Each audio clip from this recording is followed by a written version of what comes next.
নমস্কার বন্ধুরা, বাসন্তী কিচেনে আপনাদের স্বাগত।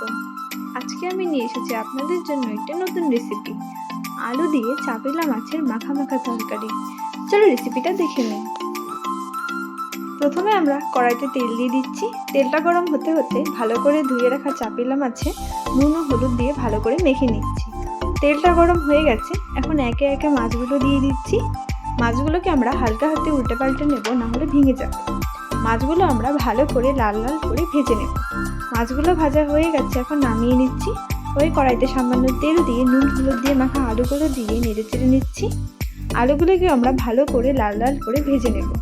আলুগুলো লাল লাল করে ভাজা হয়ে গেছে, এখন নামিয়ে নিচ্ছি। ওই তেলে আমরা কুচনো পেঁয়াজ দিয়ে নেড়ে চেড়ে নিচ্ছি। পেঁয়াজগুলোকে আমরা লাল লাল করে ভেজে নেব।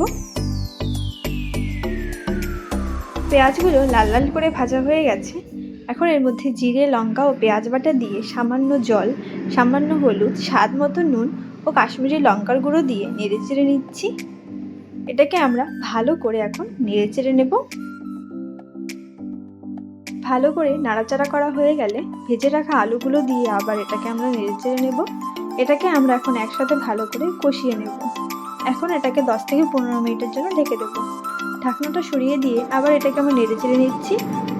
মশলা আলুটা একসাথে ভালো করে কষানো হয়ে গেছে, এখন এর মধ্যে পরিমাণ মতো জল দিয়ে আবার নেড়ে চেড়ে নিচ্ছি।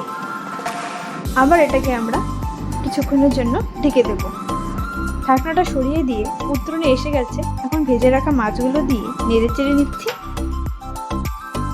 আবার এটাকে আমরা 5 মিনিটের জন্য ঢেকে দেব। ঢাকনাটা সরিয়ে দিয়ে ধনেপাতা দিয়ে আবার এটাকে আমরা নেড়ে চেড়ে নেব। হয়ে গেছে, এখন নামিয়ে নেব। আলু দিয়ে চাপিলা মাছের মাখা মাখা তরকারি তৈরি। আপনারাও বানিয়ে দেখবেন, খুব ভালো লাগবে খেতে। রেসিপিটা ভালো লাগলে লাইক, শেয়ার ও কমেন্ট অবশ্যই করে দেবেন। ধন্যবাদ।